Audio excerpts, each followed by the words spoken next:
Muy buenos días, feliz mañana de martes. Eiza Chacón Cordero les saluda y les da la bienvenida a esta edición de 24 horas de Costa Rica Noticias. De inmediato los invito a ver nuestros titulares.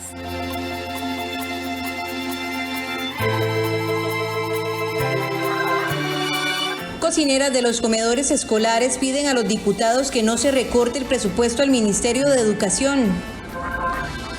Casa Presidencial insiste en mantener la restricción vehicular sanitaria, mientras que alcaldes trabajan en la redacción de demanda contra esta medida. En los deportes, Saprissa revivió sus ilusiones para este semestre, gracias a 2 convincentes goleadas. Joe Biden instó a los estadounidenses a usar tapabocas como la medida más importante para frenar la propagación del COVID-19. En el detalle de las informaciones, las cocineras de los comedores escolares se reunieron en las afueras del Congreso para pedirle a los diputados que no se recorte el presupuesto al Ministerio de Educación para que ellas puedan formar parte de la planilla del MEP, tal y como lo establece la recién firmada convención colectiva. El Sindicato de Trabajadoras de Comedores Escolares y Afines pidió a los diputados que se avale el presupuesto ordinario del 2021 para el Ministerio de Educación Pública, que contempla los recursos para contratar a 2.000 cocineras en su planilla. Según las cocineras, si no se hace dicha contratación, se pondría en riesgo el funcionamiento de 1.000 centros educativos y de 250.000 personas entre niños, niñas y adolescentes. Quieren recortar, quieren no nombrar a las compañeras, eliminar la partida que hay para pagarles a ellas, hacer un cambio de la Junta de Educación al Ministerio de Educación. No es cierto que el presupuesto no alcanza, no es cierto que no hay dinero para pagarles, porque ellas tienen su propio presupuesto. Si esto sucede, que el Ministerio las mete en la planilla de ellos, se va a economizar el país o el Ministerio de Educación casi 7.000 millones de colones, porque el salario de una trabajadora pagada por la Junta es de 444.000 colones y el salario de una compañera pagada por el MEP es de 308.000 colones.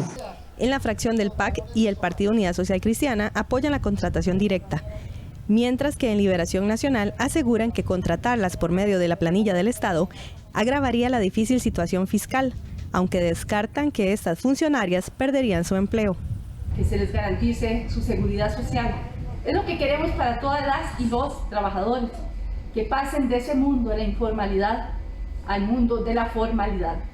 Y tenemos un grupo de trabajadoras que por años han venido luchando para que se les contraten con una modalidad más justa. A mí me parece que incluirlas en la planilla del Estado, eso generaría un aumento no solamente de 2.000 personas, sino también todos los aumentos salariales, pluses y demás, y pues acrecentaría más la difícil situación económica del país. Si se contratan por medio de las juntas de educación, mantendrían su contrato laboral, mantendrían el servicio y pues todos los recursos que ya están asignados. Porque es el mismo presupuesto que se va a utilizar, nada más que direccionado en un departamento central del MEP, que es el recurso humano, y seleccionado por servicio civil. Es más democrático el nombramiento.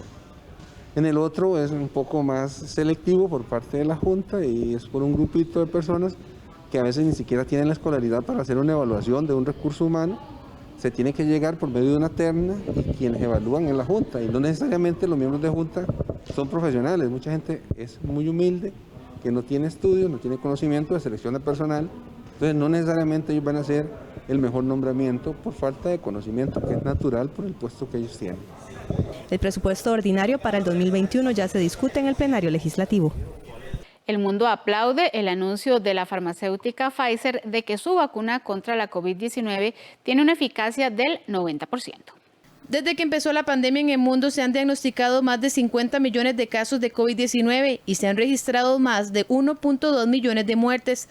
Por esta razón, la población aplaude el anuncio de que la vacuna de la farmacéutica Pfizer y su socio BioNTech contra el SARS-CoV-2 tiene una eficacia del 90% según los primeros resultados de su ensayo de fase 3, la última etapa antes de pedir su homologación. Esta eficacia a la hora de proteger a los pacientes frente al virus SARS-CoV-2 se logró 7 días después de la segunda y última dosis de la vacuna y 28 días después de la primera, indicaron este lunes en la farmacéutica estadounidense y la empresa alemana de biotecnología en un comunicado de prensa. Para la médico costarricense María Luisa Ávila, esta es una excelente noticia. Es una muy buena noticia. Esta es una vacuna que posiblemente se utilice en Costa Rica. Recordar que ellos mencionan una efectividad del 90%. Eso se refiere a que el 90% de los vacunados en el ensayo clínico controlado resultaron protegidos versus los no vacunados. Una vez que la vacuna se ponga a nivel de la comunidad, ahí se utiliza eficacia. Entonces podría ser que la eficacia sea algo menor. Sin embargo, es una vacuna que ha demostrado seguridad, que ha demostrado que protege a la población a la que le fue vacunada y por supuesto en este momento de la pandemia es una buena noticia para Costa Rica. En estos momentos, las infecciones de COVID-19 están alcanzando un nuevo récord en varios países, a la vez que hospitales vuelven a saturarse y se dispara el número de muertos. En Europa, por ejemplo, se volvieron a decretar confinamientos. La Caja Costarricense de Seguro Social anunció un aumento en su capacidad para el diagnóstico molecular del SARS-CoV-2. Esta semana entrarán en funcionamiento nuevos laboratorios en Limón, Pérez Celedón y Liberia. Regionalizar y fortalecer el diagnóstico de laboratorio para detectar la presencia del virus SARS-CoV-2 en las muestras de personas sospechosas de portar el virus es lo que busca la Caja Costarricense del Seguro Social. Por esta razón, a partir de esta semana se sumará a la red de diagnóstico el laboratorio clínico del Hospital Nacional de Geriatría, que procesará muestras de ese centro médico y diferentes establecimientos de la red de servicios de la institución. Además, en las próximas semanas entrarán en funcionamiento nuevos laboratorios de diagnóstico molecular en Liberia, Limón y Pérez Celedón. Estos laboratorios implican la activación de digamos, equipos tanto automatizados como equipos de acompañamiento. O sea, cada laboratorio tiene un termociclador, un equipo de extracción automatizado, cámaras de flujo laminar, microcentrífugas, micropipetas, vortex, qué sé yo. O sea, es todo un laboratorio. Es el ejemplo de la cafetería. Entonces, tenemos que asegurarnos, ¿verdad?, que todo esto es un proceso que lleva muchísimos controles internos, controles de calidad, de blancos, de saber que el proceso no está arrojando ni falsos negativos ni falsos positivos, entonces se les da todo un acompañamiento. A esta estrategia se unió la puesta en marcha de los nuevos laboratorios en el Maximiliano Peralta, en Cartago y en Punta Arenas, que atiende la región Pacífico Central, y el fortalecimiento del laboratorio del Hospital México. Asimismo, incluye el desarrollo de un segundo laboratorio en el Hospital Calderón Guardia, que permitirá apoyar el análisis de muestras COVID-19 en los establecimientos de la Caja. Digamos, en toda la Caja hay capacidad para hacer 2.300 pruebas en este momento. Sin contar estas del Blanco Cervantes, digamos, con esas serían 2.500. Y así vamos sumando. Cada hospital que se suma entre 200 y 250 más. Entonces, nosotros al final de este proceso estamos esperando procesar entre 3.500, 4.000 muestras, digamos, cuando tengamos todos los laboratorios funcionando, ¿verdad? Y considerando esto, que las capacidades pueden variar por recurso humano, por cantidad de turnos que se activen, etcétera, ¿verdad? Estos nuevos laboratorios de diagnóstico molecular se desarrollaron gracias a la inversión realizada por la Caja y donaciones del Organismo Internacional de Energía Atómica, la Fundación Costa Rica-Estados Unidos para la Cooperación, la Cámara Costarricense Norteamericana de Comercio de Costa Rica y la Alianza Empresarial para el Desarrollo. Logramos recoger $1.850.000.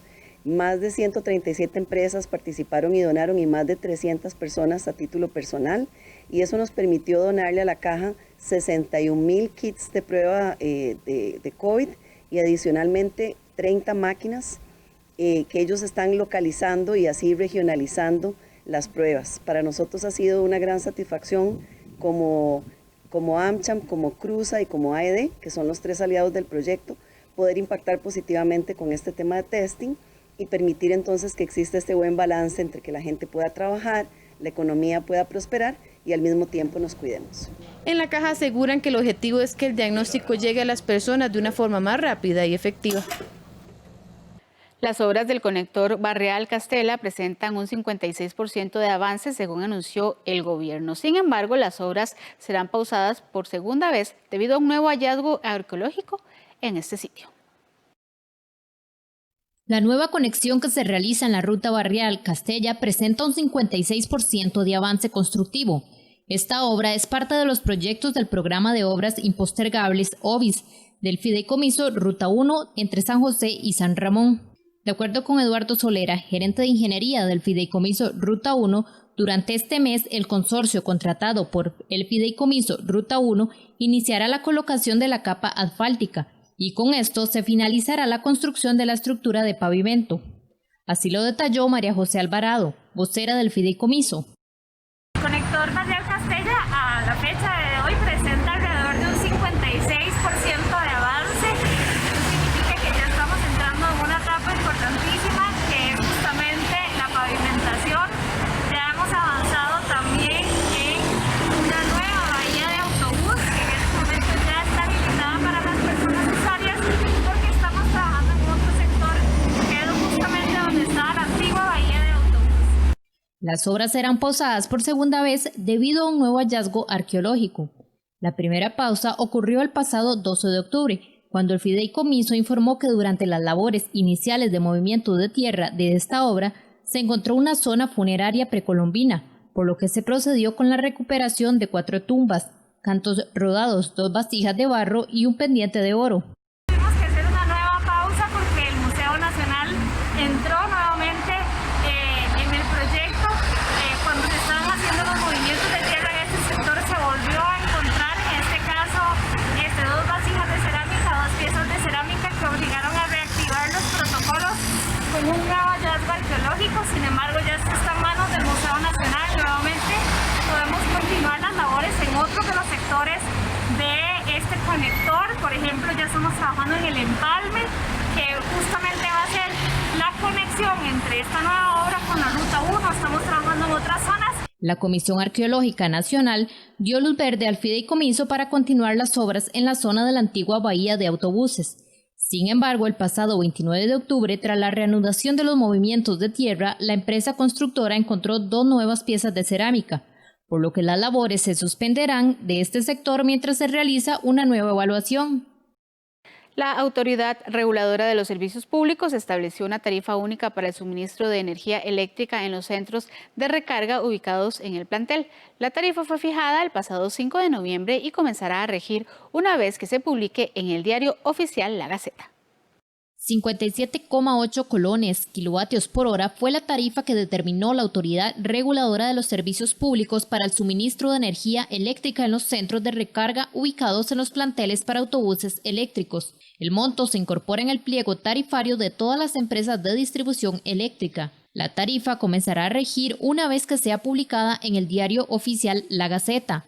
Además, será revisada dentro de 2 años a partir de su publicación, incorporando la información derivada de los planes piloto y proyectos impulsados por las empresas eléctricas y operadoras del transporte público. De acuerdo con la ARECEP, la acción busca incentivar la introducción de autobuses eléctricos y la reducción de emisiones, de acuerdo con los objetivos de la Ley de Promoción e Incentivos del Transporte Eléctrico, el Plan Nacional de Energía, el Plan Nacional de Transporte Eléctrico y el Plan de Descarbonización de la Economía 2018-2050. De acuerdo con el Plan Nacional de Descarbonización, se pretende que el país tenga una flota vehicular eléctrica de transporte público del 30% en 2035 y del 85% en el 2050. Como parte de este plan, el gobierno de Costa Rica recibió una donación de 3 unidades de autobuses 100% eléctricos por parte del gobierno alemán en conjunto con varias entidades públicas y privadas del país. Con la finalidad de llevar un mejor control de las donaciones, la Comisión Nacional de Emergencias puso en su página web un formulario a disposición de quienes deseen colaborar con las personas afectadas por el huracán ETA.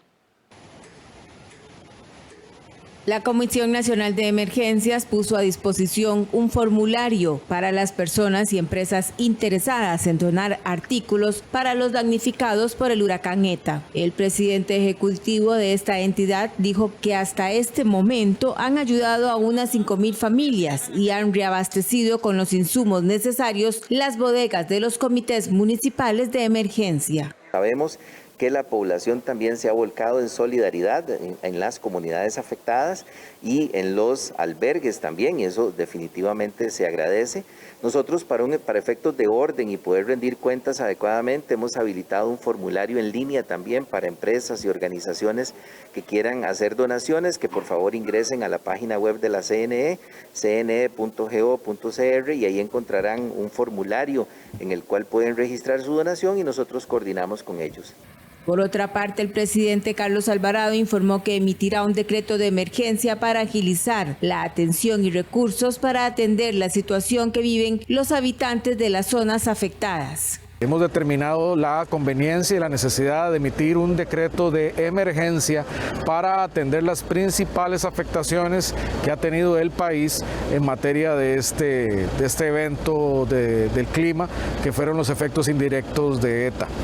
Precisamente sobre este tema, Solís indicó que la creación del decreto les permitiría generar un plan para el manejo de emergencia e identificar los recursos para contratar de una forma más ágil y hacerle frente a los daños de la zona. La afectación sí amerita que tengamos un instrumento muchísimo más rápido para resolver las urgencias de este impacto. Una nueva onda tropical podría afectar Costa Rica a finales de esta semana. El Instituto Meteorológico Nacional le da seguimiento a este fenómeno que se encuentra sobre el Mar Caribe y, según el Centro Nacional de Huracanes de los Estados Unidos, tiene potencial de convertirse en un ciclón tropical iniciando el fin de semana. Durante la semana pasada, los efectos indirectos del huracán ETA, que luego se degradó a tormenta tropical, generó importante afectación en las zonas del Pacífico Central y Sur, así como en las zonas altas del Valle Central. La onda tropical número 52 de la temporada ha incursionado al este del Mar Caribe. En estos momentos se encuentra transitando las Antillas Menores. Se estima un lento movimiento hacia el oeste de esta onda tropical, adentrándose a la parte central del Mar Caribe al mediados de viernes hacia fin de semana, cuando ésta esté cerca de la región centroamericana. En este sector, las condiciones serán idóneas para la formación de una baja presión e incluso una depresión tropical. Debido a la cercanía de este posible sistema, podría estar generando un cambio en las condiciones del tiempo en el territorio nacional. Todo depende de la evolución y fortalecimiento de esta onda tropical. Casa Presidencial insiste en mantener la restricción vehicular sanitaria, mientras que un grupo de alcaldes anunció que trabajan en la redacción de una demanda contra el Estado por mantener esta medida. La restricción vehicular sanitaria es una de las herramientas más importantes para combatir una pandemia que no se ha acabado. Estas fueron las palabras del ministro de Comunicación, Agustín Castro, tras una serie de cuestionamientos de la medida por parte de varios alcaldes. En ese sentido, la restricción vehicular sanitaria es una herramienta crucial para las autoridades sanitarias a fin de evitar que haya más contagios y que se sobrepase la capacidad hospitalaria, lo cual nos costaría muchísimas vidas, lo cual nadie quiere. Por eso es que el gobierno ha defendido la restricción vehicular sanitaria. Pero además es importante aclarar que la orden del juez que suspendió 2 decretos son decretos viejos, no son en los que se basa actualmente la restricción vehicular sanitaria. Castro señala que la medida cautelar de los alcaldes se interpuso contra decretos que ya no están vigentes porque fueron reformados por decretos posteriores que modifican la franja horaria. Los decretos suspendidos, el 42.524 y el 42.525, son ambos del 9 de agosto. Pero las reglas actuales son del 27 de agosto, son decretos posteriores que modificaron esos decretos y los cuales están vigentes. Por eso hemos hecho un llamado, tanto para defender la salud como en aplicación de las reglas, que se respete la restricción vehicular sanitaria y se eviten multas. Esto es muy importante y el gobierno va a seguirlo defendiendo porque no podemos negarle a las autoridades sanitarias las herramientas que ocupan para hacer frente a algo tan serio como la pandemia. Ante la insistencia del Ejecutivo, Arnoldo Barahona, alcalde de Escazú, anunció en conferencia de prensa que ya trabajan en redactar una demanda contra el Estado por mantener en vigencia la restricción vehicular sanitaria cuando un juez de la República del Tribunal Contencioso ordenó suspenderla hasta que culmine una investigación por el fondo para determinar si la medida se justifica o no. Además, criticó el actuar del gobierno de desobedecer la decisión judicial. Me parece que es el acto más indignante y prepotente que un gobierno puede emitir contra una orden de un juez de la República. Es el peor mensaje que le puede mandar el Ejecutivo a los costarricenses, a los ciudadanos. ¿Con qué capacidad moral pretende el Ejecutivo llamar al respeto de las leyes, a llamar a no manifestarse en las calles, a cumplir con las leyes tributarias que obligan a pagar? ¿Con qué criterio moral el Ejecutivo puede llamar la atención a los costarricenses en este momento después de semejante acto de prepotencia y falta de respeto al orden jurídico de este país? Hasta ahora, los alcaldes de Santa Ana, Escazú, Carrillo, Nandayure, Santa Cruz y Liberia se han unido a la demanda que dentro de poco será presentada contra el Estado. La empresa estadounidense 3M trasladará parte de sus operaciones en Costa Rica a otras naciones de Latinoamérica. Según informaron mediante un comunicado de prensa, las operaciones que trasladarán son parte de las ubicadas en Heredia y donde se dedican a elaborar productos como lija y cintas adhesivas. La empresa indicó que este traslado iniciará este mes y concluirá en abril del 2021. La afectación del traslado será en las áreas de manufactura de fibras limpiadoras, cintas y rollos de lija. Con esto, 8 personas quedarán sin empleo. Vamos a una pausa comercial, ya casi volvemos.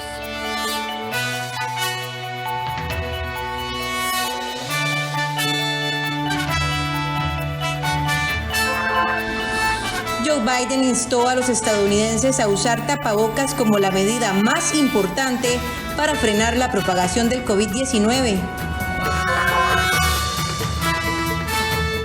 Desde donde se encuentre, usted puede comprar, remodelar o construir. El BCR multiplica sus posibilidades en vivienda. Elija el crédito con la cuota que más le convenga, hasta con un 90% de financiamiento. Solo complete el formulario en bancobcr.com o en la app BCR Móvil y haga realidad su proyecto de vivienda. Somos el Banco de Costa Rica. Al que roba combustible no le importa nada. A pesar de la delicada situación mundial y nacional, los ladrones siguen poniendo en peligro la vida de las personas, el entorno ambiental y la infraestructura pública. Denúncielos. Ahora hay una ley que los castiga. Tenemos un nuevo número para facilitar su denuncia: 1002. Su llamada es confidencial.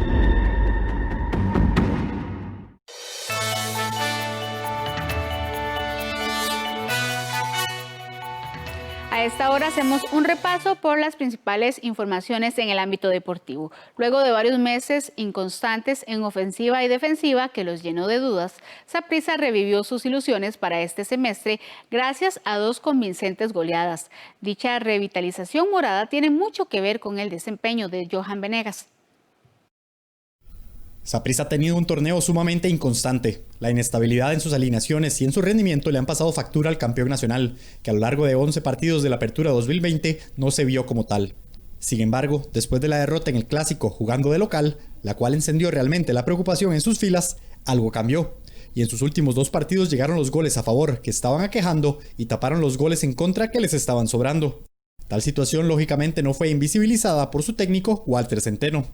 No ha sido fácil este torneo, lo acepto. Han habido muchas cosas, han habido muchas pruebas en las cuales me ha tocado ir solucionando sobre la marcha, pero yo creo que eso es la tranquilidad a un entrenador se la dan los jugadores cuando tienen y juegan de una forma que a ellos les gusta.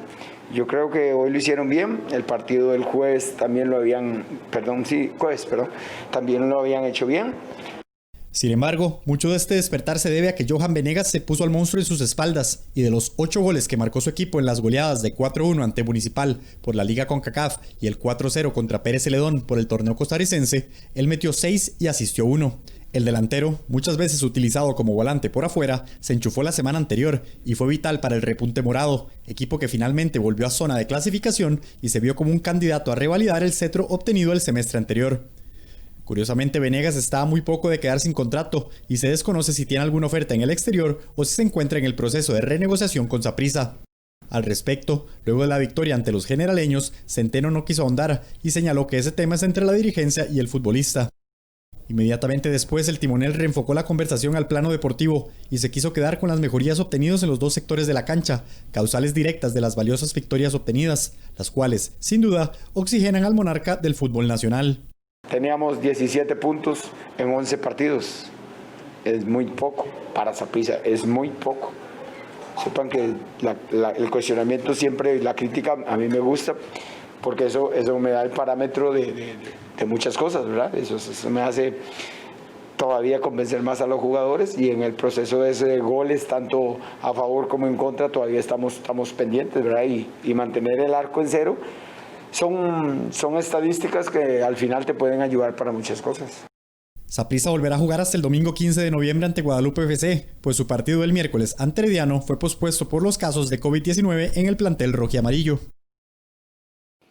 En lo que va de la apertura 2020, Alajuelense obtuvo solamente victorias frente a los equipos tradicionales, aspecto que no ocurre a menudo en el fútbol tico. Los manudos derrotaron en 2 ocasiones a Herediano y una a Saprissa y Cartaginés. Todos estos equipos están hoy en zona de clasificación. Alajuelense enfrentará la ronda final respaldado por su rendimiento perfecto ante los equipos tradicionales, que son quienes hoy están en zona de clasificación. Los manudos son los únicos que han asegurado su pase a la siguiente fase, luego de golear este sábado a Cartaginés, líder del Grupo B. En fase regular, los erizos se enfrentaron a los brumosos en una ocasión, al igual que al Deportivo Saprissa, al que vencieron en la fecha tras anterior. A Herediano lo enfrentaron en 2 ocasiones y en ambos juegos el saldo fue un triunfo rojinegro. Ni siquiera en el Apertura 2019, cuando los manudos rompieron el récord de puntos en torneos cortos, lograron dominar al 100% a morados, brumosos y florenses. Claro está, en este certamen enfrentó en 2 ocasiones a cada equipo. El primer objetivo, que era clasificar a semifinales, lo logramos y ahora tenemos nuestro segundo objetivo, que es quedar líder general. Entonces todavía no hemos ganado nada, tenemos que estar tranquilos, los pies sobre la tierra, seguir trabajando como lo estamos haciendo y bueno, seguir por la línea que estamos, que lo estamos haciendo bien. En el torneo anterior, los manudos solo pudieron triunfar en la cancha de Cartaginés. Los otros 5 juegos ante los equipos tradicionales se saldaron con empate. En lo que resta de este torneo, Alajuelense enfrentará a otros 2 equipos que aún tienen posibilidades de enfrentar a los erizos en semifinales, Limón y San Carlos. Por esta razón, aflojar en lo que resta de la fase regular sería peligroso para Alajuelense, que a falta de 2 puntos para asegurar el pase a gran final, deberá jugar primero contra Sporting San José, que lucha por salir de la zona de descenso, y luego los norteños, que están a 3 puntos de Saprissa, con lo que no pierden la esperanza de meterse en zona de clasificación. Debido a los amistosos de la selección nacional ante Qatar y el País Vasco, para los juegos ante Sporting y San Carlos, Andrés Carevic no podrá contar con su portero Leonel Moreira, con el defensor Jürgen Román, con el volante Bernal Alfaro y con el atacante Jonathan Moya, quien pasa un gran momento como goleador. Para el juego ante los Toros del Norte, tampoco podrá utilizar a uno de sus hombres más regulares, Alex López. El volante hondureño fue convocado por la selección de su país para el juego del domingo ante Guatemala. En la última fecha de la primera fase, la liga visitará a Limón, que está 1 punto por debajo de los morados y no pierden las esperanzas de lograr la clasificación. Con la salida de 3 jugadores del ataque sancarleño y el discurso posterior al juego ante Grecia, Justin Campos dejó claro que los jugadores ofensivos son los que no han logrado entrar en armonía con sus ideas y forma de trabajo. Los norteños son el equipo que menos goles acumulan en el torneo. El trabajo que hemos hecho ha sido bastante arduo, de mucha dedicación, de mucho análisis, de mucho trabajo detallado en el campo. Y ahí están, ¿verdad? Las respuestas del trabajo se notan en los números, ¿no? O sea, nuestra defensa bien parada, nuestra defensa, hablo de volantes, hablo de esto. pero bueno, de media cancha para arriba no ha sido, ¿verdad? Este fue el discurso de Justin Campos al finalizar el partido, en el que cayeron derrotados por la mínima ante Grecia. Según el timonel, después de 9 juegos en el banquillo sancarleño, todavía sigue conociendo a su equipo. Pese a eso, han logrado salir del mal momento y aunque perdió puntos importantes el fin de semana, sigue peleando la clasificación. Según lo dicho por Campos, el mayor problema de su equipo está de media cancha para arriba, es decir, la ofensiva. Precisamente este domingo el club anunció la salida de 3 jugadores de esa zona, los delanteros Julio Cruz y Javon East, además del volante ofensivo Esteban Ramírez. En el caso del mexicano, termina contrato con el club y regresará a su país para enfrentar el duelo de la muerte de su padre hace unos meses. Cruz, quien anotó en 13 ocasiones en el Clausura 2020 para los Toros, no ha logrado concretar una sola vez en 7 juegos que ha jugado en el Apertura. Por su parte, Javon East no pudo llenar el espacio que dejó Álvaro Saborío en el club norteño. Desde su llegada en agosto solo suma 1 gol, mientras que con Santos en 36 partidos disputados logró 21 goles. El jamaiquino volverá con el club santista cuando finalice la fecha FIFA a la que fue convocado. Esteban Ramírez, por su parte, también vencía contrato en este torneo, al igual que el mexicano, y fue uno de los jugadores que fueron separados del equipo cuando recién llegó Campos como medida disciplinaria. Aunque Campos no habló de casos específicos, sí aseguró que la entrega de los jugadores de defensa y medio campo no ha sido igual a la de los delanteros, algo que se ve traducido en la cantidad de goles anotados, que alcanzan solamente 10 en 13 juegos. Sí, por supuesto, hay cosas internas que tienen que mejorarse. Creo que la actitud de algunos no corresponde, el trabajo no corresponde a... Aún así, hemos estado de protagonistas, lo decía durante la semana, que hemos sido uno de los equipos más estables en el torneo. Después de 8 o 9 fechas hasta hoy nos toca otra vez sufrir la derrota. Pero creo que hubiésemos estado un poquito más, ¿verdad? Con más propiedad para competir, principalmente de medio campo para arriba, que desafortunadamente la jerarquía no la hemos visto, la actitud de algunos no ha sido la correcta. A nivel, sí, de los partidos, de esforzarse, de saber que es esa muerte, como todos están peleando esto, ¿verdad? Los sancarleños son el equipo que menos goles ha anotado en este torneo y aunque se dieron terreno con 17 puntos, todavía tienen oportunidad de alcanzar en el segundo puesto al Deportivo Saprissa, que tiene 20 unidades.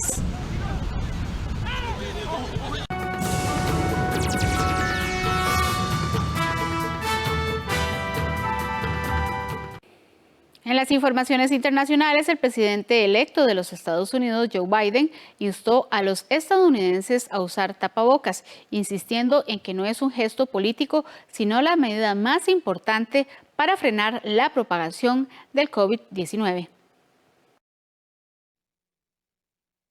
El presidente electo de Estados Unidos, Joe Biden, instó el lunes a los estadounidenses a usar tapabocas para frenar la propagación del COVID-19. Por favor, les imploro, usen una mascarilla. Háganlo por ustedes, háganlo por su vecino. Una mascarilla no es un gesto político, sino una buena forma de comenzar a unir el país. Muchos partidarios del actual presidente Donald Trump, que minimizó el impacto de la pandemia, creen que la obligación de usar una mascarilla viola sus derechos constitucionales. El lunes, Biden tuvo una primera sesión informativa virtual con su Consejo Asesor de COVID-19, integrado por científicos y expertos en salud pública. Este comité debería ayudarlo a establecer una hoja de ruta que seguirá cuando suma el cargo el 20 de enero de 2021. Estados Unidos es el país más afectado del mundo por la enfermedad en términos absolutos. Biden no dio detalles sobre su plan, pero indicó que tendrá como ejes principales una campaña masiva de pruebas rápidas, prioridad a las personas en situación de riesgo en las futuras vacunas, aumento en la producción de equipos de protección y apoyo financiero a pequeñas empresas y escuelas. Y aunque celebró los avances de una vacuna candidata de los laboratorios Pfizer y BioNTech contra el COVID-19, enfatizó que la distribución masiva de una vacuna confiable tardará todavía meses. China y Rusia se abstuvieron de felicitar a Joe Biden por su victoria en las elecciones presidenciales de Estados Unidos, aduciendo que todavía no se conoce el resultado final de los comicios. Un saludo pendiente. China se abstuvo de felicitar a Joe Biden por su victoria en las elecciones presidenciales de Estados Unidos y argumentó su decisión en que todavía no se conoce el resultado final de los comicios. Tomamos nota de que el señor Biden se declaró ganador en las elecciones. Hasta donde sabemos, el resultado de las elecciones quedará determinado por las leyes y los procedimientos en vigor en Estados Unidos. China no es la única que prefirió no enviar un mensaje a Biden. También están en esa lista países como Brasil, México y Rusia. El portavoz del Kremlin dijo el lunes que el presidente Vladimir Putin espera el anuncio del resultado oficial para felicitar al vencedor y recordó que el mandatario dijo en varias ocasiones que respetará la elección del pueblo estadounidense, sea cual sea. Putin había felicitado a Donald Trump por su victoria en 2016, un poco más de una hora después de que las proyecciones de los medios estadounidenses lo dieran ganador. El portavoz dijo que en aquella época no hubo cuestionamiento judicial del resultado.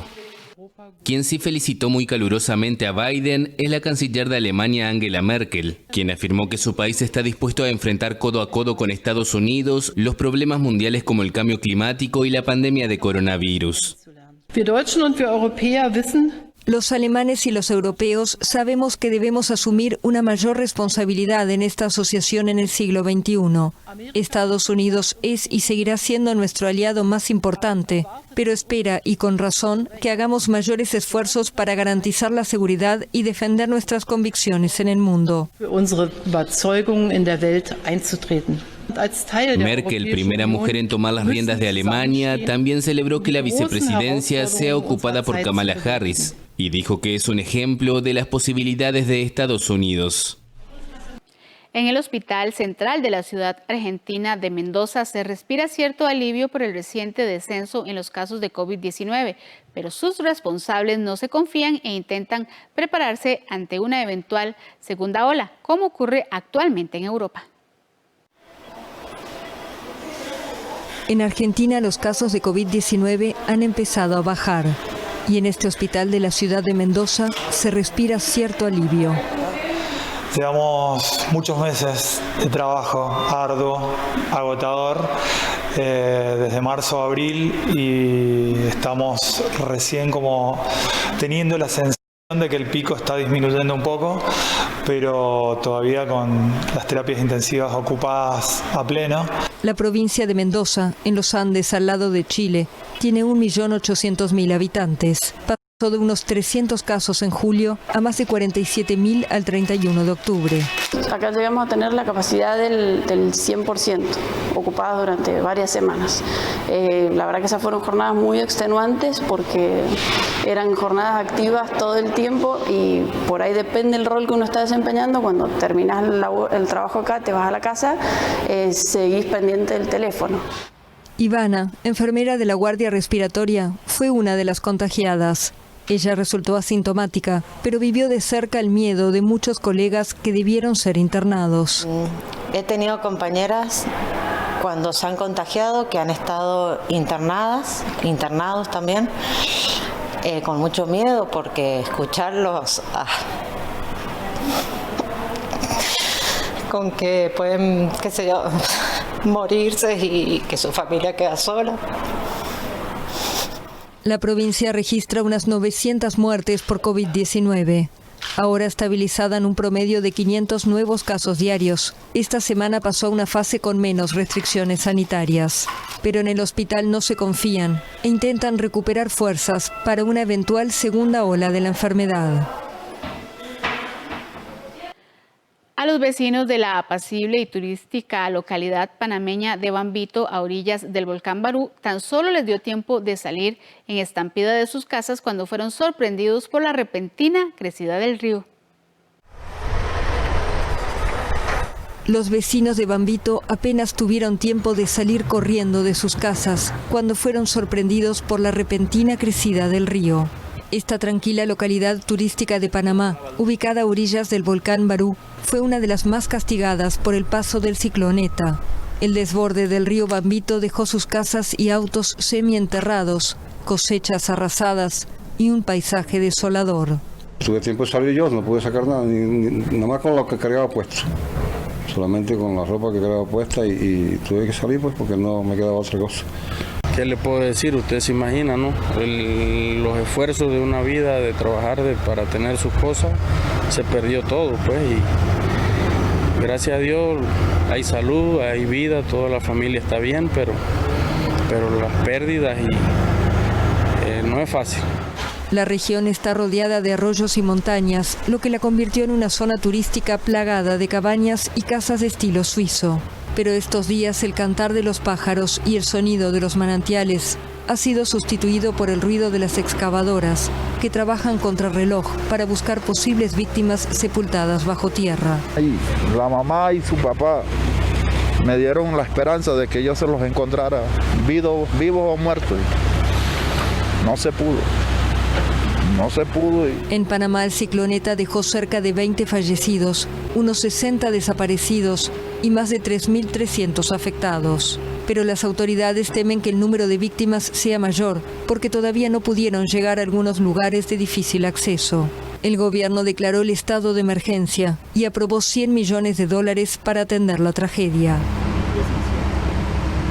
El expresidente Evo Morales regresó a Bolivia al día siguiente de la investidura de su delfín político Luis Arce y tras un año de exilio transcurrido casi todo en Argentina, cuyo presidente Alberto Fernández lo despidió en la frontera.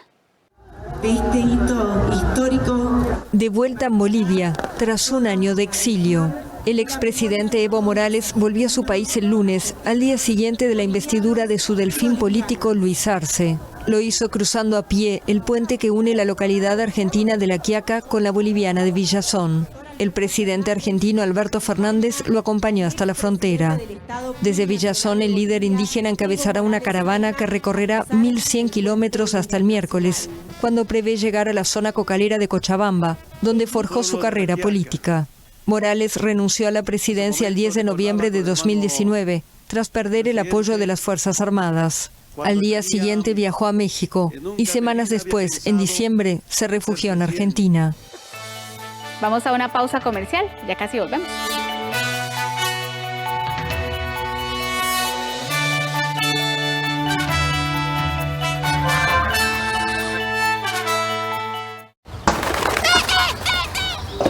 Número 327, Nuevas Canoas. Hay 1000 razones para querer un BN rapidito. Sea cual sea la suya, solicítelo hoy. Banco Nacional. Juntos somos progreso.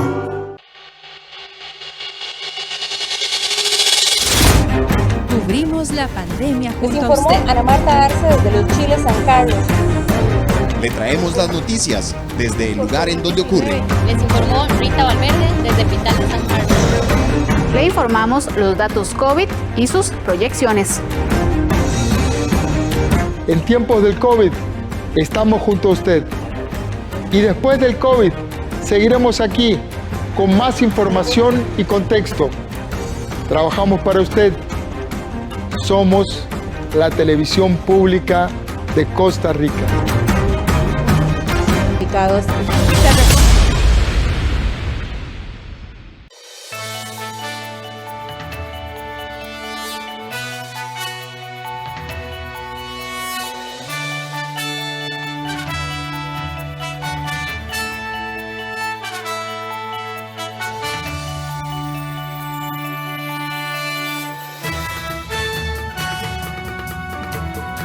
Muy buenos días, feliz mañana de martes. Eice Chacón Cordero les saluda y les da la bienvenida a esta edición de 24 horas de Costa Rica Noticias. De inmediato los invito a ver nuestros titulares.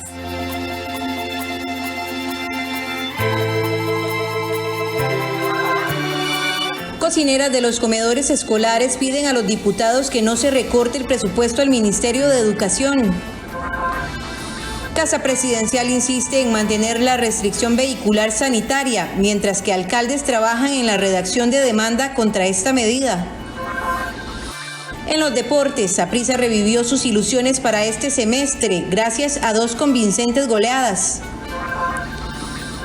Joe Biden instó a los estadounidenses a usar tapabocas como la medida más importante para frenar la propagación del COVID-19. En el detalle de las informaciones, las cocineras de los comedores escolares se reunieron en las afueras del Congreso para pedirle a los diputados que no se recorte el presupuesto al Ministerio de Educación para que ellas puedan formar parte de la planilla del MEP, tal y como lo establece la recién firmada convención colectiva. El Sindicato de Trabajadoras de Comedores Escolares y Afines pidió a los diputados que se avale el presupuesto ordinario del 2021 para el Ministerio de Educación Pública, que contempla los recursos para contratar a 2.000 cocineras en su planilla.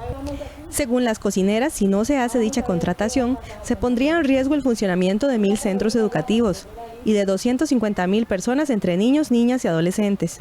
Quieren recortar, quieren no nombrar a las compañeras, eliminar la partida que hay para pagarles a ellas, hacer un cambio de la Junta de Educación al Ministerio de Educación. No es cierto que el presupuesto no alcanza, no es cierto que no hay dinero para pagarles, porque ellas tienen su propio presupuesto. Si esto sucede, que el Ministerio las mete en la planilla de ellos, se va a economizar el país o el Ministerio de Educación casi 7.000 millones de colones, porque el salario de una trabajadora pagada por la Junta es de 444.000 colones y el salario de una compañera pagada por el MEP es de 308.000 colones. En la fracción del PAC y el Partido Unidad Social Cristiana apoyan la contratación directa, mientras que en Liberación Nacional aseguran que contratarlas por medio de la planilla del Estado agravaría la difícil situación fiscal, aunque descartan que estas funcionarias perderían su empleo. Que se les garantice su seguridad social. Es lo que queremos para todas las y los trabajadores, que pasen de ese mundo de la informalidad al mundo de la formalidad. Y tenemos un grupo de trabajadoras que por años han venido luchando para que se les contraten con una modalidad más justa. A mí me parece que incluirlas en la planilla del Estado, eso generaría un aumento no solamente de 2.000 personas, sino también todos los aumentos salariales, pluses y demás, y pues acrecentaría más la difícil situación económica del país. Si se contratan por medio de las juntas de educación, mantendrían su contrato laboral, mantendrían el servicio y pues todos los recursos que ya están asignados. Porque es el mismo presupuesto que se va a utilizar, nada más que direccionado en un departamento central del MEP, que es el recurso humano, y seleccionado por servicio civil. Es más democrático el nombramiento. En el otro es un poco más selectivo por parte de la Junta y es por un grupito de personas que a veces ni siquiera tienen la escolaridad para hacer una evaluación de un recurso humano. Se tiene que llegar por medio de una terna y quienes evalúan en la Junta, y no necesariamente los miembros de Junta son profesionales. Mucha gente es muy humilde, que no tiene estudios, no tiene conocimiento de selección de personal. Entonces no necesariamente ellos van a hacer el mejor nombramiento por falta de conocimiento, que es natural por el puesto que ellos tienen. El presupuesto ordinario para el 2021 ya se discute en el plenario legislativo. El mundo aplaude el anuncio de la farmacéutica Pfizer de que su vacuna contra la COVID-19 tiene una eficacia del 90%. Desde que empezó la pandemia en el mundo se han diagnosticado más de 50 millones de casos de COVID-19 y se han registrado más de 1.2 millones de muertes. Por esta razón, la población aplaude el anuncio de que la vacuna de la farmacéutica Pfizer y su socio BioNTech contra el SARS-CoV-2 tiene una eficacia del 90% según los primeros resultados de su ensayo de fase 3, la última etapa antes de pedir su homologación. Esta eficacia a la hora de proteger a los pacientes frente al virus SARS-CoV-2 se logró 7 días después de la segunda y última dosis de la vacuna y 28 días después de la primera, indicaron este lunes en la farmacéutica estadounidense y la empresa alemana de biotecnología en un comunicado de prensa. Para la médico costarricense María Luisa Ávila, esta es una excelente noticia. Es una muy buena noticia. Esta es una vacuna que posiblemente se utilice en Costa Rica. Recordar que ellos mencionan una efectividad del 90%. Eso se refiere a que el 90% de los vacunados en el ensayo clínico controlado resultaron protegidos versus los no vacunados.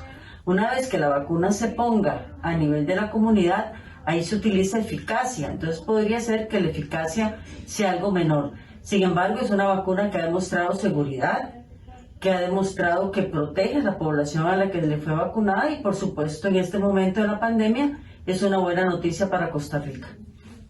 En estos momentos, las infecciones de COVID-19 están alcanzando un nuevo récord en varios países, a la vez que hospitales vuelven a saturarse y se dispara el número de muertos. En Europa, por ejemplo, se volvieron a decretar confinamientos. La Caja Costarricense de Seguro Social anunció un aumento en su capacidad para el diagnóstico molecular del SARS-CoV-2. Esta semana entrarán en funcionamiento nuevos laboratorios en Limón, Pérez Celedón y Liberia. Regionalizar y fortalecer el diagnóstico de laboratorio para detectar la presencia del virus SARS-CoV-2 en las muestras de personas sospechosas de portar el virus es lo que busca la Caja Costarricense del Seguro Social. Por esta razón, a partir de esta semana se sumará a la red de diagnóstico el laboratorio clínico del Hospital Nacional de Geriatría, que procesará muestras de ese centro médico y diferentes establecimientos de la red de servicios de la institución. Además, en las próximas semanas entrarán en funcionamiento nuevos laboratorios de diagnóstico molecular en Liberia, Limón y Pérez Celedón. Estos laboratorios implican la activación de digamos, equipos tanto automatizados como equipos de acompañamiento. O sea, cada laboratorio tiene un termociclador, un equipo de extracción automatizado, cámaras de flujo laminar, microcentrífugas, micropipetas, vortex, qué sé yo. O sea, es todo un laboratorio. Del ejemplo de la cafetería. Entonces tenemos que asegurarnos, ¿verdad?, que todo esto es un proceso que lleva muchísimos controles internos, controles de calidad, de blancos, de saber que el proceso no está arrojando ni falsos negativos ni falsos positivos, entonces se les da todo un acompañamiento. A esta estrategia se unió la puesta en marcha de los nuevos laboratorios en el Maximiliano Peralta en Cartago y en Punta Arenas, que atiende la región Pacífico Central, y el fortalecimiento del laboratorio del Hospital México. Asimismo, incluye el desarrollo de un segundo laboratorio en el Hospital Calderón Guardia, que permitirá apoyar el análisis de muestras COVID-19 en los establecimientos de la Caja. Digamos, en toda la Caja hay capacidad para hacer 2.300 pruebas en este momento. Sin contar estas del Blanco Cervantes, digamos, con estas serían 2.500. Y así vamos sumando. Cada hospital que se suma entre 200 y 250 más. Entonces, nosotros al final de este proceso estamos esperando procesar entre 3.500, 4.000 muestras, digamos, cuando tengamos todos los laboratorios funcionando, ¿verdad? Y considerando esto, que las capacidades pueden variar por recurso humano, por cantidad de turnos que se activen, etcétera, ¿verdad? Estos nuevos laboratorios de diagnóstico molecular se desarrollaron gracias a la inversión realizada por la Caja y donaciones del Organismo Internacional de Energía Atómica, la Fundación Costa Rica-Estados Unidos para la Cooperación, la Cámara Costarricense Norteamericana de Comercio de Costa Rica y la Alianza Empresarial para el Desarrollo. Logramos recoger $1.850.000. Más de 137 empresas participaron y donaron, y más de 300 personas a título personal, y eso nos permitió donarle a la Caja 61.000 kits de prueba de COVID y adicionalmente 30 máquinas que ellos están localizando y así regionalizando las pruebas. Para nosotros ha sido una gran satisfacción como AmCham, como Cruza y como AED, que son los 3 aliados del proyecto, poder impactar positivamente con este tema de testing y permitir entonces que exista este buen balance entre que la gente pueda trabajar, la economía pueda prosperar y al mismo tiempo nos cuidemos. En la Caja aseguran que el objetivo es que el diagnóstico llegue a las personas de una forma más rápida y efectiva. Las obras del conector Barreal-Castella presentan un 56% de avance, según anunció el gobierno. Sin embargo, las obras serán pausadas por segunda vez debido a un nuevo hallazgo arqueológico en este sitio.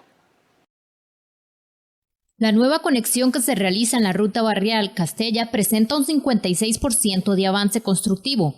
Esta obra es parte de los proyectos del Programa de Obras Impostergables OBIS del Fideicomiso Ruta 1 entre San José y San Ramón. De acuerdo con Eduardo Solera, gerente de Ingeniería del Fideicomiso Ruta 1, durante este mes el consorcio contratado por el Fideicomiso Ruta 1 iniciará la colocación de la capa asfáltica, y con esto se finalizará la construcción de la estructura de pavimento. Así lo detalló María José Alvarado, vocera del Fideicomiso. El conector Barreal-Castella a la fecha de hoy presenta alrededor de un 56% de avance. Eso significa que ya estamos entrando en una etapa importantísima, que es justamente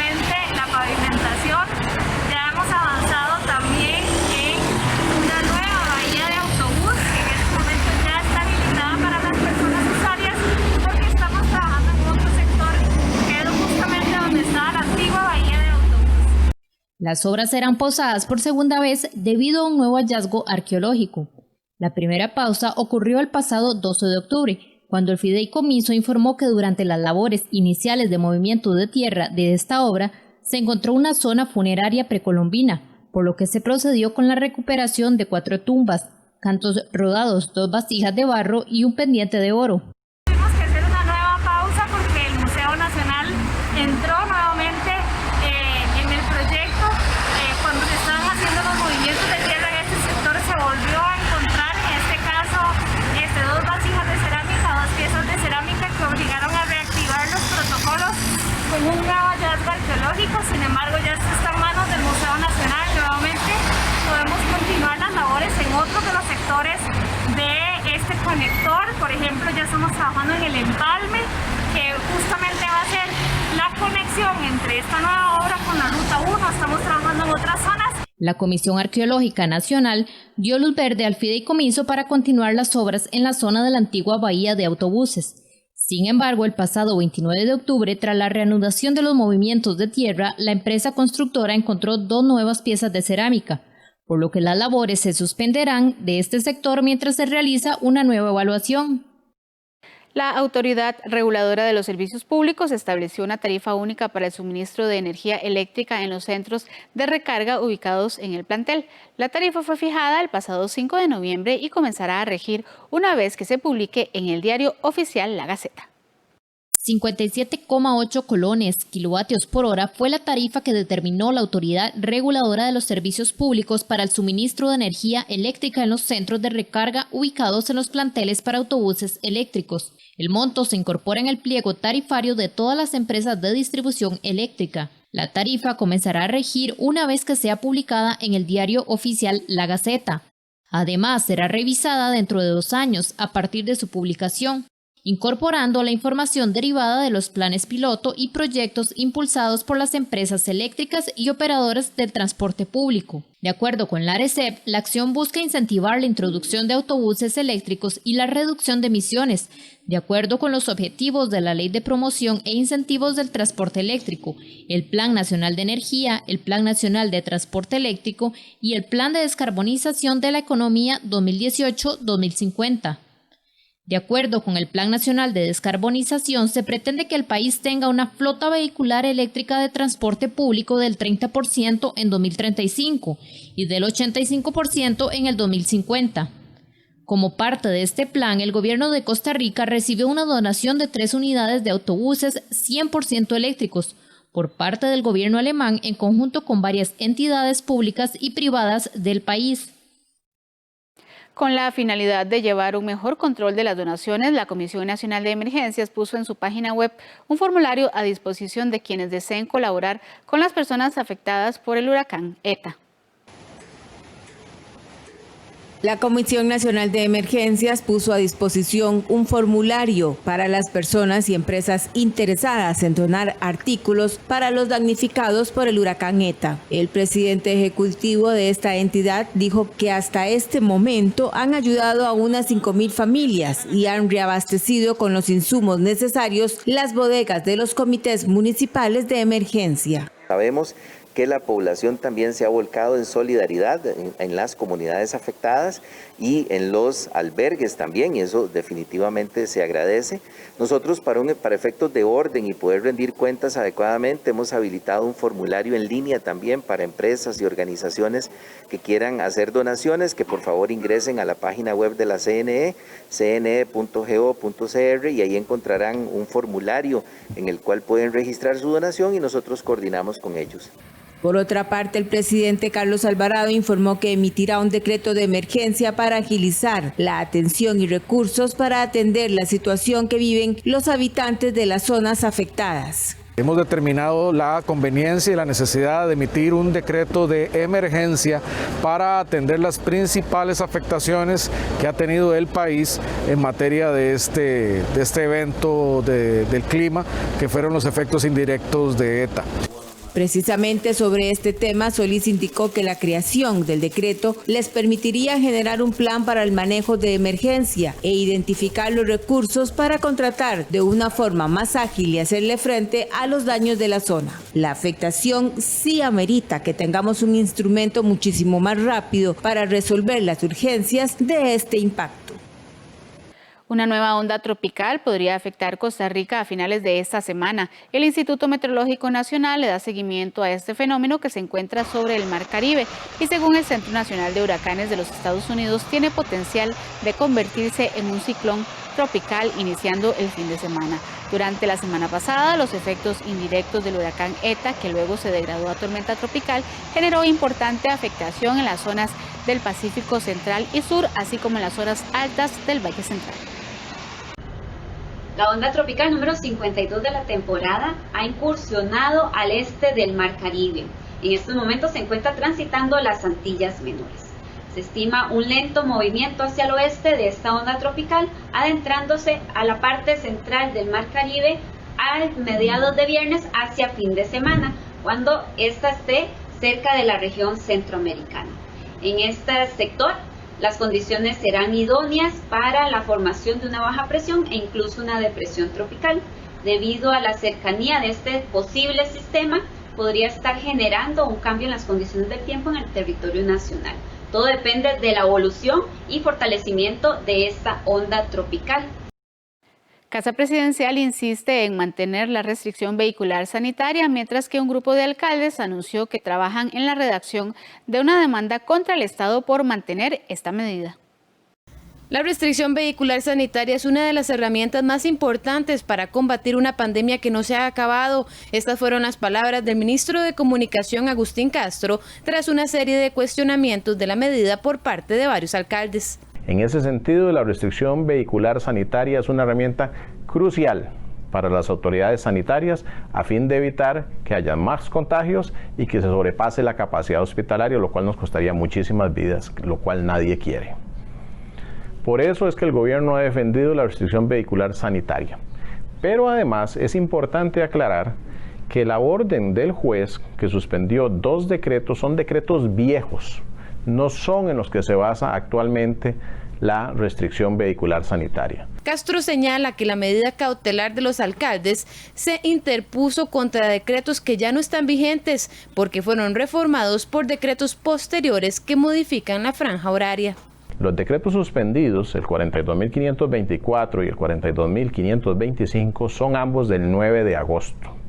Pero las reglas actuales son del 27 de agosto, son decretos posteriores que modificaron esos decretos y los cuales están vigentes.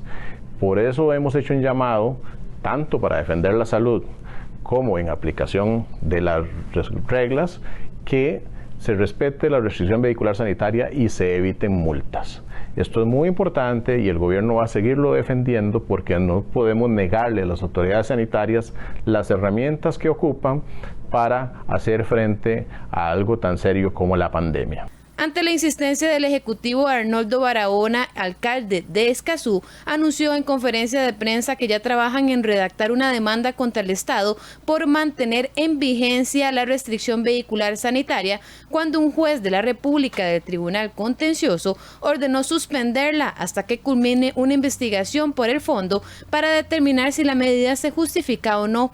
Además, criticó el actuar del gobierno de desobedecer la decisión judicial. Me parece que es el acto más indignante y prepotente que un gobierno puede emitir contra una orden de un juez de la República. Es el peor mensaje que le puede mandar el Ejecutivo a los costarricenses, a los ciudadanos.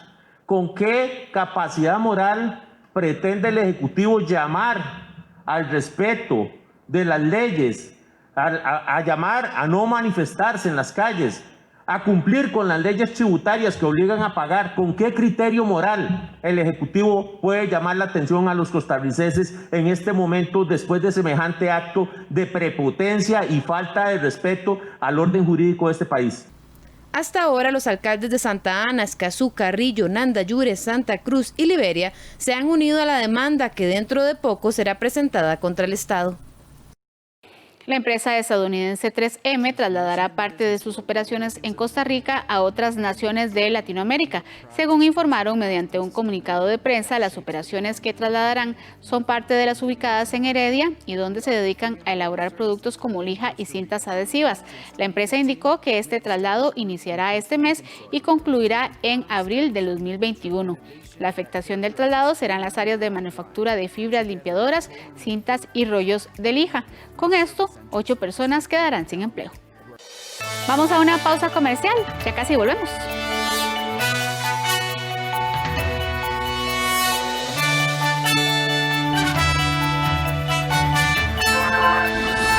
Joe Biden instó a los estadounidenses a usar tapabocas como la medida más importante para frenar la propagación del COVID-19. Ser visible en carretera puede marcar la diferencia. De noche es fundamental utilizar elementos reflectivos destacables y luces en buen funcionamiento. Estos detalles marcan la diferencia entre ser o no ser vistos. De noche hay que colocarse en la zona visible tanto atrás como delante de los vehículos y utilizar el pito como recurso para llamar la atención en el momento de adelantar. En los accidentes todos pierden, pero algunos llevan la peor parte.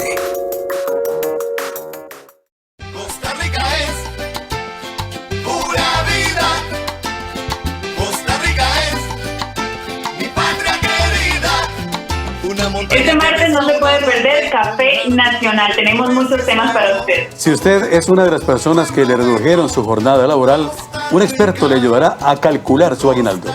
No se lo puede perder a partir de las 8 de la mañana a través de 13 Costa Rica Televisión y 101.5 Costa Rica Radio. Le esperamos. Un pueblo en marcha pero sin apuros. Costa Rica. Costa Rica. Costa Rica.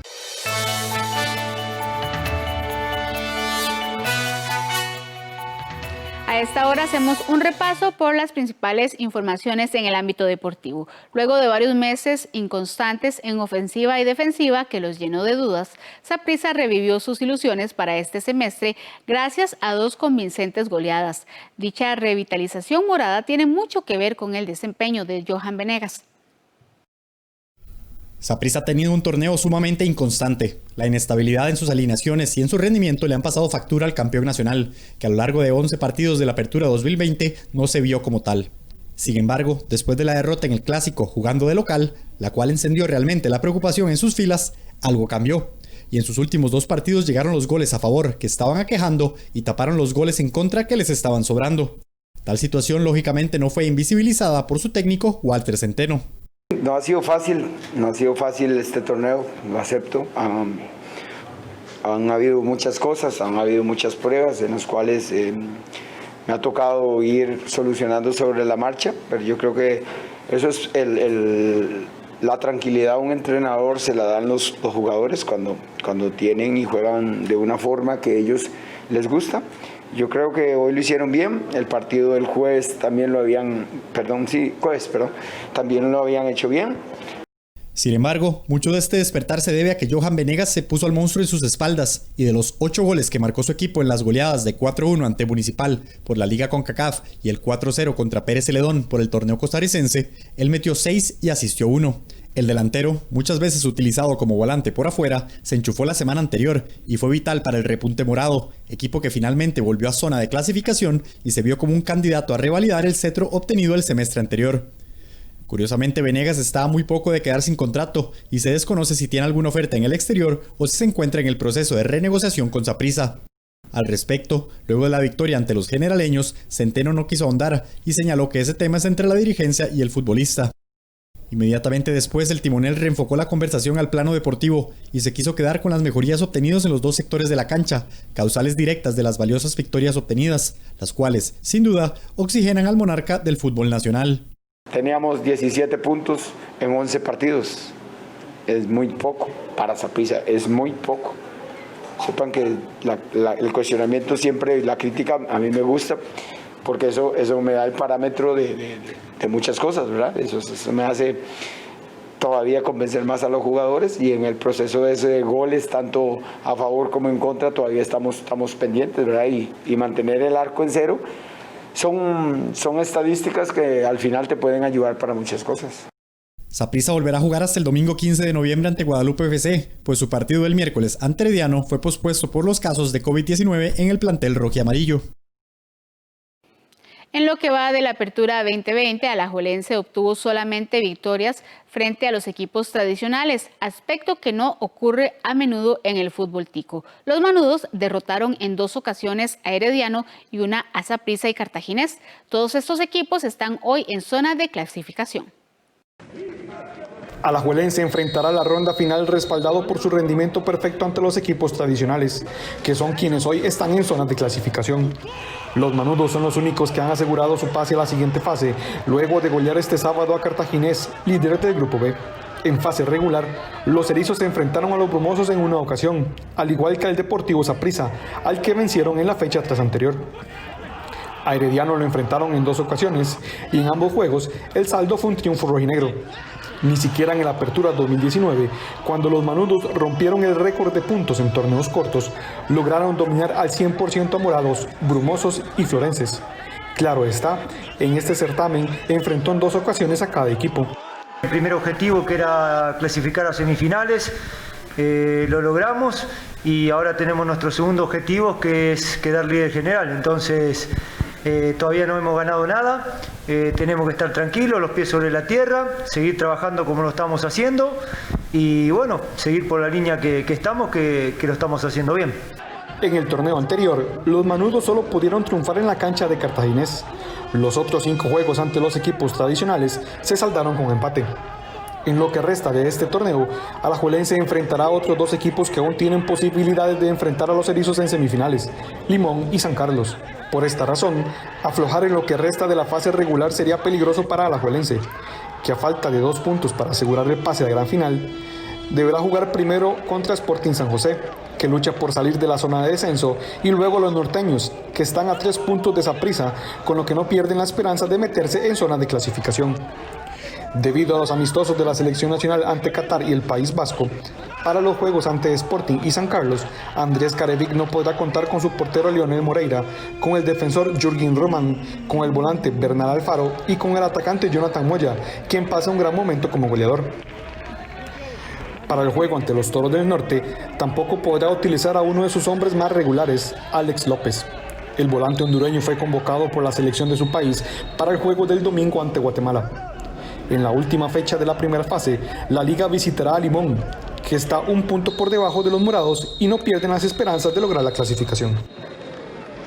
Con la salida de 3 jugadores del ataque sancarleño y el discurso posterior al juego ante Grecia, Justin Campos dejó claro que los jugadores ofensivos son los que no han logrado entrar en armonía con sus ideas y forma de trabajo. Los norteños son el equipo que menos goles acumulan en el torneo. El trabajo que hemos hecho ha sido bastante arduo, de mucha dedicación, de mucho análisis, de mucho trabajo detallado en el campo.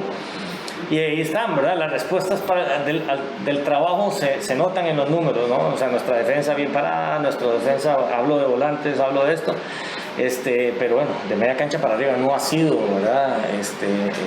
Este fue el discurso de Justin Campos al finalizar el partido, en el que cayeron derrotados por la mínima ante Grecia. Según el timonel, después de 9 juegos en el banquillo sancarleño, todavía sigue conociendo a su equipo. Pese a eso, han logrado salir del mal momento y aunque perdió puntos importantes el fin de semana, sigue peleando la clasificación. Según lo dicho por Campos, el mayor problema de su equipo está de media cancha para arriba, es decir, la ofensiva. Precisamente este domingo el club anunció la salida de 3 jugadores de esa zona, los delanteros Julio Cruz y Javon East, además del volante ofensivo Esteban Ramírez. En el caso del mexicano, termina contrato con el club y regresará a su país para enfrentar el duelo de la muerte de su padre hace unos meses. Cruz, quien anotó en 13 ocasiones en el Clausura 2020 para los Toros, no ha logrado concretar una sola vez en 7 juegos que ha jugado en el apertura. Por su parte, Javon East no pudo llenar el espacio que dejó Álvaro Saborío en el club norteño. Desde su llegada en agosto solo suma un gol, mientras que con Santos en 36 partidos disputados logró 21 goles. El jamaiquino volverá con el club santista cuando finalice la fecha FIFA a la que fue convocado. Esteban Ramírez, por su parte, también vencía contrato en este torneo, al igual que el mexicano, y fue uno de los jugadores que fueron separados del equipo cuando recién llegó Campos como medida disciplinaria. Aunque Campos no habló de casos específicos, sí aseguró que la entrega de los jugadores de defensa y medio campo no ha sido igual a la de los delanteros, algo que se ve traducido en la cantidad de goles anotados, que alcanzan solamente 10 en 13 juegos. Sí, por supuesto, hay cosas internas que tienen que mejorarse. Creo que la actitud de algunos no corresponde, el trabajo no corresponde a... Aún así, hemos estado de protagonistas, lo decía durante la semana, que hemos sido uno de los equipos más estables en el torneo. Después de 8 o 9 fechas, hasta hoy nos toca otra vez sufrir la derrota. Pero creo que hubiésemos estado un poquito más, ¿verdad? Con más propiedad para competir, principalmente de medio campo para arriba, que desafortunadamente la jerarquía no la hemos visto, la actitud de algunos no ha sido la correcta. A nivel, sí, de los partidos, de esforzarse, de saber que es esa muerte, como todos están peleando esto, ¿verdad? Los sancarleños son el equipo que menos goles ha anotado en este torneo, y aunque se dieron terreno con 17 puntos, todavía tienen oportunidad de alcanzar en el segundo puesto al Deportivo Saprissa, que tiene 20 unidades.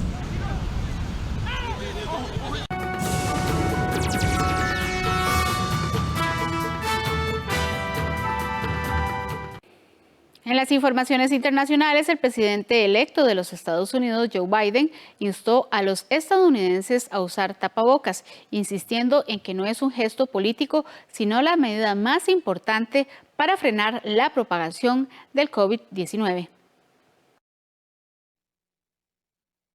El presidente electo de Estados Unidos, Joe Biden, instó el lunes a los estadounidenses a usar tapabocas para frenar la propagación del COVID-19. Por favor, les imploro, usen una mascarilla.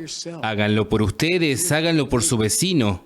Una mascarilla no es un gesto político, sino una buena forma de comenzar a unir el país. Muchos partidarios del actual presidente Donald Trump, que minimizó el impacto de la pandemia, creen que la obligación de usar una mascarilla viola sus derechos constitucionales. El lunes, Biden tuvo una primera sesión informativa virtual con su Consejo Asesor de COVID-19, integrado por científicos y expertos en salud pública. Este comité debería ayudarlo a establecer una hoja de ruta que seguirá cuando asuma el cargo el 20 de enero de 2021. Estados Unidos es el país más afectado del mundo por la enfermedad en términos absolutos. Biden no dio detalles sobre su plan, pero indicó que tendrá como ejes principales una campaña masiva de pruebas rápidas, prioridad a las personas en situación de riesgo en las futuras vacunas, aumento en la producción de equipos de protección y apoyo financiero a pequeñas empresas y escuelas. Y aunque celebró los avances de una vacuna candidata de los laboratorios Pfizer y BioNTech contra el COVID-19, enfatizó que la distribución masiva de una vacuna confiable tardará todavía meses. China y Rusia se abstuvieron de felicitar a Joe Biden por su victoria en las elecciones presidenciales de Estados Unidos, aduciendo que todavía no se conoce el resultado final de los comicios. Un saludo pendiente. China se abstuvo de felicitar a Joe Biden por su victoria en las elecciones presidenciales de Estados Unidos y argumentó su decisión en que todavía no se conoce el resultado final de los comicios. Tomamos nota de que el señor Biden se declaró ganador en las elecciones. Hasta donde sabemos, el resultado de las elecciones quedará determinado por las leyes y los procedimientos en vigor en Estados Unidos. China no es la única que prefirió no enviar un mensaje a Biden. También están en esa lista países como Brasil, México y Rusia. El portavoz del Kremlin dijo el lunes que el presidente Vladimir Putin espera el anuncio del resultado oficial para felicitar al vencedor y recordó que el mandatario dijo en varias ocasiones que respetará la elección del pueblo estadounidense, sea cual sea. Putin había felicitado a Donald Trump por su victoria en 2016, un poco más de una hora después de que las proyecciones de los medios estadounidenses lo dieran ganador. El portavoz dijo que en aquella época no hubo cuestionamiento judicial del resultado. Quien sí felicitó muy calurosamente a Biden es la canciller de Alemania, Angela Merkel, quien afirmó que su país está dispuesto a enfrentar codo a codo con Estados Unidos los problemas mundiales como el cambio climático y la pandemia de coronavirus. Los alemanes y los europeos sabemos que debemos asumir una mayor responsabilidad en esta asociación en el siglo XXI. Estados Unidos es y seguirá siendo nuestro aliado más importante, pero espera, y con razón, que hagamos mayores esfuerzos para garantizar la seguridad y defender nuestras convicciones en el mundo. Merkel, primera mujer en tomar las riendas de Alemania, también celebró que la vicepresidencia sea ocupada por Kamala Harris y dijo que es un ejemplo de las posibilidades de Estados Unidos. En el Hospital Central de la ciudad argentina de Mendoza se respira cierto alivio por el reciente descenso en los casos de COVID-19, pero sus responsables no se confían e intentan prepararse ante una eventual segunda ola, como ocurre actualmente en Europa. En Argentina los casos de COVID-19 han empezado a bajar y en este hospital de la ciudad de Mendoza se respira cierto alivio. Llevamos muchos meses de trabajo arduo, agotador, desde marzo a abril, y estamos recién como teniendo la sensación de que el pico está disminuyendo un poco, pero todavía con las terapias intensivas ocupadas a pleno. La provincia de Mendoza, en los Andes, al lado de Chile, tiene 1.800.000 habitantes. Pasó de unos 300 casos en julio a más de 47.000 al 31 de octubre. Acá llegamos a tener la capacidad del 100%, ocupada durante varias semanas. La verdad que esas fueron jornadas muy extenuantes porque eran jornadas activas todo el tiempo y por ahí depende el rol que uno está desempeñando. Cuando terminas el trabajo acá, te vas a la casa, seguís pendiente del teléfono. Ivana, enfermera de la Guardia Respiratoria, fue una de las contagiadas. Ella resultó asintomática, pero vivió de cerca el miedo de muchos colegas que debieron ser internados. He tenido compañeras cuando se han contagiado que han estado internados también, con mucho miedo porque escucharlos con que pueden, qué sé yo, morirse y que su familia queda sola. La provincia registra unas 900 muertes por COVID-19. Ahora estabilizada en un promedio de 500 nuevos casos diarios. Esta semana pasó a una fase con menos restricciones sanitarias. Pero en el hospital no se confían e intentan recuperar fuerzas para una eventual segunda ola de la enfermedad. A los vecinos de la apacible y turística localidad panameña de Bambito, a orillas del volcán Barú, tan solo les dio tiempo de salir en estampida de sus casas cuando fueron sorprendidos por la repentina crecida del río. Los vecinos de Bambito apenas tuvieron tiempo de salir corriendo de sus casas cuando fueron sorprendidos por la repentina crecida del río. Esta tranquila localidad turística de Panamá, ubicada a orillas del volcán Barú, fue una de las más castigadas por el paso del ciclón ETA. El desborde del río Bambito dejó sus casas y autos semienterrados, cosechas arrasadas y un paisaje desolador. Tuve tiempo de salir yo, no pude sacar nada, nada más con lo que cargaba puesto. Solamente con la ropa que cargaba puesta y tuve que salir pues porque no me quedaba otra cosa. ¿Qué le puedo decir? Usted se imagina, ¿no? Los esfuerzos de una vida, de trabajar para tener sus cosas, se perdió todo, pues. Y gracias a Dios hay salud, hay vida, toda la familia está bien, pero las pérdidas no es fácil. La región está rodeada de arroyos y montañas, lo que la convirtió en una zona turística plagada de cabañas y casas de estilo suizo. Pero estos días el cantar de los pájaros y el sonido de los manantiales ha sido sustituido por el ruido de las excavadoras, que trabajan contrarreloj para buscar posibles víctimas sepultadas bajo tierra. La mamá y su papá me dieron la esperanza de que yo se los encontrara vivos o muertos. No se pudo. En Panamá, el cicloneta dejó cerca de 20 fallecidos, unos 60 desaparecidos y más de 3.300 afectados. Pero las autoridades temen que el número de víctimas sea mayor, porque todavía no pudieron llegar a algunos lugares de difícil acceso. El gobierno declaró el estado de emergencia y aprobó $100 millones para atender la tragedia. El expresidente Evo Morales regresó a Bolivia al día siguiente de la investidura de su delfín político Luis Arce y tras un año de exilio transcurrido casi todo en Argentina, cuyo presidente Alberto Fernández lo despidió en la frontera. Este hito histórico. De vuelta en Bolivia, tras un año de exilio. El expresidente Evo Morales volvió a su país el lunes, al día siguiente de la investidura de su delfín político Luis Arce. Lo hizo cruzando a pie el puente que une la localidad argentina de La Quiaca con la boliviana de Villazón. El presidente argentino Alberto Fernández lo acompañó hasta la frontera.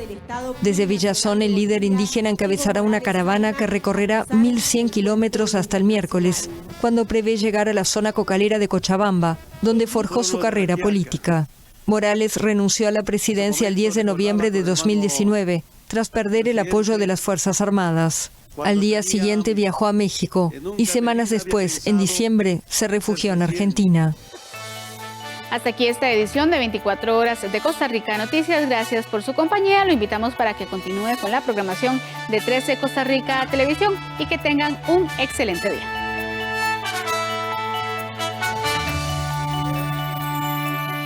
Queremos que salga bien, tenemos que hacer bien las cosas. Eso toma tiempo. Así es como trabajan los profesionales. Usted es el que sabe. Que yo no quiero que trabajo en un lugar donde la gente gana muchísimo dinero y me exigen estar a ese nivel. ¡Ey! La primera notificación. Qué caro. ¿Para quién es esa ropa? Para la reina de Inglaterra. Entonces, ¿qué hago? Sin traje no tengo trabajo y sin trabajo no tengo traje. Yo le voy a encontrar arreglo como del lugar. Continúa La Remendona, la serie donde se arreglan prendas, almas y vidas. No te la perdás, este sábado 14 de noviembre a las 6:30 de la tarde, solo por 13, Costa Rica Televisión. De los cantos y juegos infantiles